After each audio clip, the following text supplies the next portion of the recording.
Dari konser 35 tahun berkarya Mas Eros, kenapa malu ngelihat diri sendiri menyanyi? Merasa lebih baik memang jadi orang di belakang layar begitu? Enggak, saya cuma ngasih tahu anak saya aja, kelakuan bapaknya dulu gitu aja. Jadi kalau tadi udah nyanyi, kita pengen denger dong Mas Eros nyanyi. Main gitar ya Mas ya, nggak boleh menolak. Ayo silakan Dino. Enggak, tapi ini saya sebetulnya nggak bisa main gitar, saya nggak bisa nyanyi. Tapi karena untuk Ira nggak apa-apa lah gitu ya. Jadi sebetulnya kalau ya saya lagu ini aja ya, lagu-lagu yang saya tahu. Jadi waktu satu hari ini hujan, mendung semua. Seminggu itu hujan terus. Itu sejak kepergian istri saya ke Paris itu untuk ambil S3 ya. Saya sendirian, lalu tercipta lagu ini. Gitu. Dan lagu satunya lagi nanti juga mengenai, pokoknya semua tentang cinta lah. Buat saya cinta itu luar biasa. Cinta itu suatu kekuatan yang nggak ada tandingnya menurut saya. Itu sebabnya dipilih nama Eros, Mas. Silakan Mas. Thank you.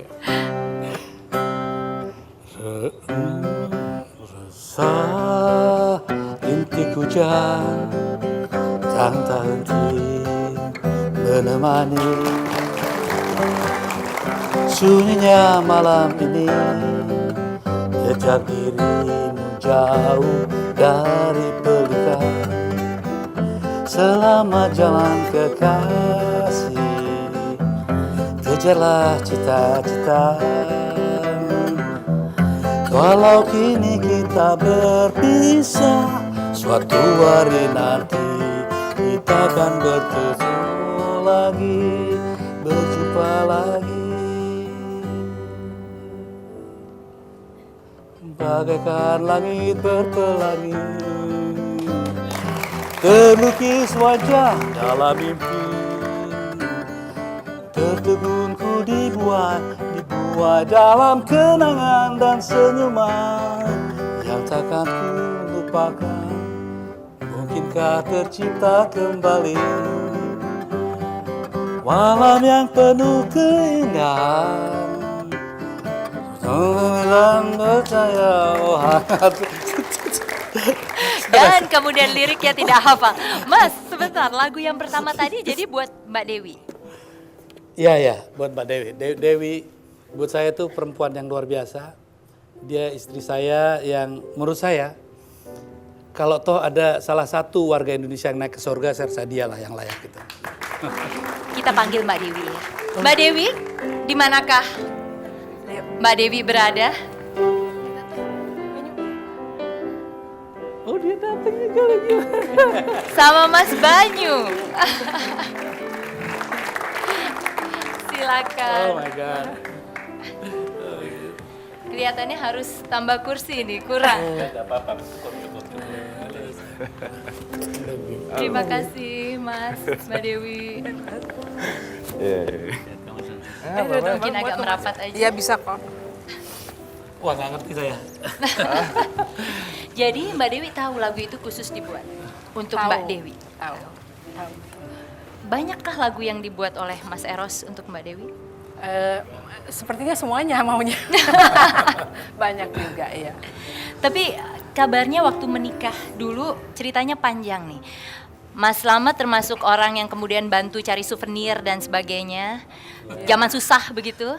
Coba Mas Eros cerita dulu sedikit. Oh ya, waktu itu waktu dia S2 dia bilang kita janji kalau S2 kita kawin gitu ya.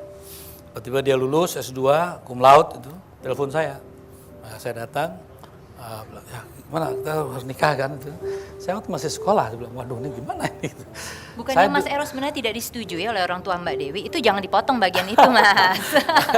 Gondrong iya. tidak dipercaya. Dulu saya kan gondrong gitu kan. Ayahnya dia wakil ambasador gitu, duta besar itu kan. Lalu dia bilang, apain kamu Dewi? Bahasa Sunda ya.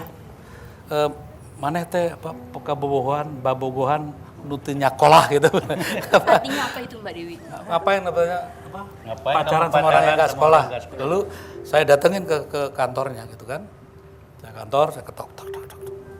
Ya masuk. Bilang, Om bilang saya nggak sekolah gitu ya. Bilang saya juga crossboy gitu. Ini Om, saya bawain kartu makan tuh ya. Yang dapat kartu makan ini hanya orang yang nilainya 8 ke atas. Itu waktu di Jerman Di ya? Jerman. Saya bilang, jadi Om jangan bilang sembarangan. Saya ini salah satu warga Indonesia yang lumayan juga prestasinya di sekolah itu. Gitu. Mbak Dewi apa sih yang membuat jatuh cinta sama Mas Eros? Apalagi zaman dulu ya Mbak, fotonya tadi kita lihat gitu ya. Gondrong, kumisnya belum ada ya? Ya belum. Dia itu sahabat saya, teman berdiskusi. Saya dibesarkan di luar, jadi kami banyak berbicara, sharing mengenai apa yang kita bisa lakukan untuk Indonesia kalau suatu hari kita kembali ke tanah air. Gitu. Kebetulan pemikiran-pemikiran nasionalis, patriotismenya dan sangat cocok dengan yang saya terima, yang saya peroleh pendidikan tentang itu. Gitu. Mbak Dewi kok tahan sih? Mas Eros ini kan kabarnya flamboyan ke perempuan begitu ya. Banyak perempuan yang dekat begitu. Kenapa tetap jatuh hati dan mau diajak menikah? Berarti pilihan saya nggak salah dong, banyak perempuan yang suka sama dia. Ya, itu sih hanya sebagian dari seninya kehidupan gitu loh. Saya juga kebetulan punya seorang ayah yang sangat flamboyan. Sehingga saya dibesarkan begitu dan saya sangat mengagumi pria-pria semacam itu. Mas Eros katanya waktu mau ngelamar Mbak Dewi sampai latihan di depan cermin. Iya. Tapi waktu ketemu katanya lain lagi ceritanya. Ini Mas Slamet udah ketawa nih, pasti tahu nih. Gimana Mas?